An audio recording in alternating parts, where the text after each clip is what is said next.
And especially what they're doing in that prayer and their gathering is to pray for others outside of the church and individuals. I love the wording here, in behalf of the welfare of the souls of those who knew not God. And I suppose that has broad application. So he leaves Zarahemla and moves on to the city of Gideon. Every time I say the name Gideon, I feel like standing up and saluting. I just love this man. Such a marvelous hero in the Book of Mormon. I'm glad that a great city was named after him.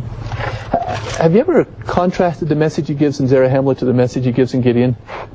Oh, absolutely. What do you see as a difference? Well, one is more focused on teaching the doctrine of Christ, his life, a glimpse into the Savior's life.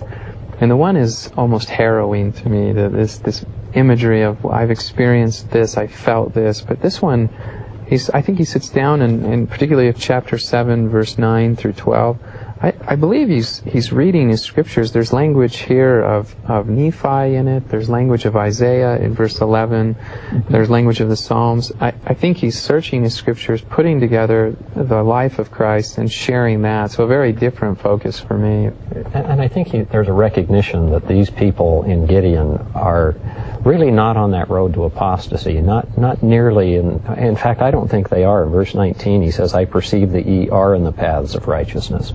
And therefore it allows him to focus on matters that are so much, the great worth. This is on Christ. This is on who he was, what he did in our behalf, the atonement. And so both give a message of hope, but one is so reflective, and where am I at in my life, and what am I doing, and am I living the principles of the gospel? And this is teaching and enriching and sharing, and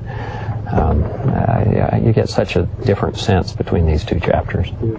Well, even in verses 3 and 4, he says, I'm coming hoping that I'm going to find you in the path of righteousness. And you're right, he does. And so it allows him some freedom. So the prophet's message is dictated by the audience. A prophet can either reveal or rebuke, and he spends a lot of, speaking to Zarahemla, there's a lot of rebuke in there, but here he doesn't see the need for as much rebuke. He just spends his time revealing incredible truths about the mission and message of the Messiah here.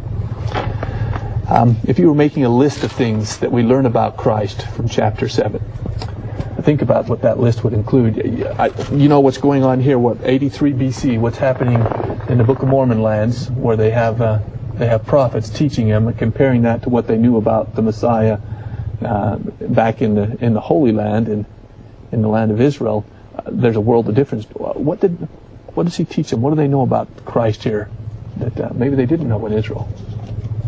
So importantly, they know about Mary. They know her name, which came through King Benjamin. That's in verse 10, right? That's in verse 10. They know something of her calling or her role. So there's some specific instruction and teaching on her being precious and overshadowed in conceiving. And then in verse 11, they know specifically about what his ministry will be like, that he'll suffer pains and afflictions, removing all emphasis on a royal Davidic warrior type Messiah, however we were described that. This is a humble, suffering Messiah.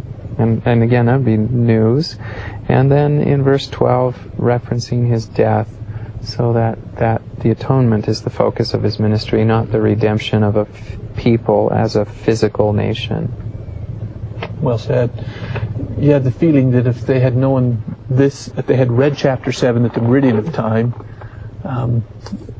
they wouldn't have been looking for the millennial Messiah.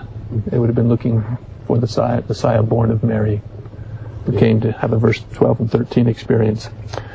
Before we keep going, can we go back to verse 7? I really like the way he says this. He said, there are many things that are going to happen in the future. There are lots of things we can talk about. But there's one thing which is of more importance than they all.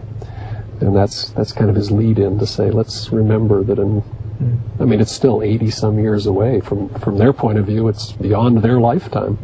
But that was the important point of his message, to focus them on the coming of Christ, who is going to be the Savior and the basis for salvation. So I like his introduction to that. Probably ought to mention verse 10 for a second before we go on. Mm-hmm. Behold, he, Christ, will be born of Mary at Jerusalem. Certainly a lot of people have criticized Joseph Smith in the Book of Mormon because it doesn't say at Bethlehem. There are a number of ancient records, both many centuries prior to Lehi's departure from Jerusalem, as well as many centuries after Lehi's departure from Jerusalem, which use the expression the land of Jerusalem to not refer to the city, but to the greater region. And certainly with Bethlehem only 5-6 miles south of Jerusalem, that easily falls within the land of Jerusalem. In fact, there are many places you can stand in Jerusalem and see Bethlehem. And so while the expression the land of Jerusalem does not occur in the Bible the way it's come down to us, it does occur in other texts. And that fits the paradigm of the Book of Mormon. You have Gideon that's in the land of Zarahemla. So you could say so-and-so was in Gideon, or you could say he was in the land of Zarahemla. And it's very consistent with the way geographical descriptions are given in the Book of Mormon. It seems to be, yes. Yeah. I think we all love the doctrine of verse 11 and 12. He knew, he understood the vicarious suffering of the Savior and why he needed to come as the humble servant. We ought to read those. Tom, you want to read verse 11 and 12 for us? Sure. And he shall go forth, suffering pains and afflictions, and temptations of every kind. And this that the word might be fulfilled, which saith, He will take upon him the pains and the sicknesses of his people.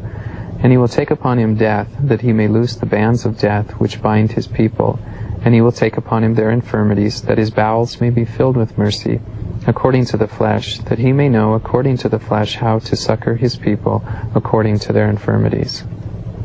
What a blessing to have a Savior who knows how to succor his people.